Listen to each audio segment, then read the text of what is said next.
I love that bees can be a conversation that anyone can participate in and can learn from. So I would love to get to a point to where this next generation is so connected with where their food comes from and all of the pollinators that are responsible for that. I'm Tammy Enright. I'm the Executive Director for the Bee Cause Project, an educational nonprofit that gives bee grants to schools.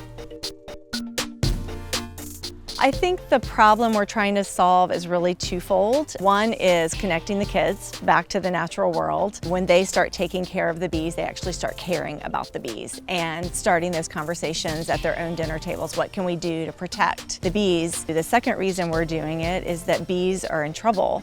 The plight of the honeybee and pollinators in general is real.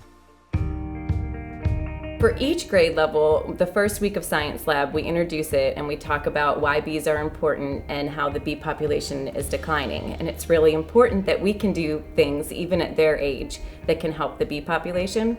In the third and fourth grade, we've offered an after-school beekeeping program where they come in and we teach them how to be beekeepers. And by the end of it, they're suiting up, they're going on the roof to the working hives, they're harvesting the honey, they're selling the honey, and it's just been such an incredible program for our school. Our original goal was to put 1,000 beehives in schools across the country, and we're halfway there. It started with the 10 schools right here in Charleston, South Carolina. The Whole Foods Market in Charleston sponsored us for a 5% day, and that really lit the fire under us to become an official nonprofit.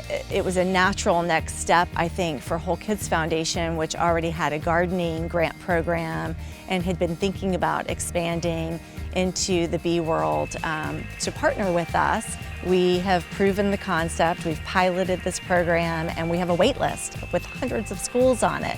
I would love for them to be able to have a comprehensive conversation about where our food comes from, what all of the attributes are of having a healthy food system so that we really can have the kids starting to make changes locally in their own communities.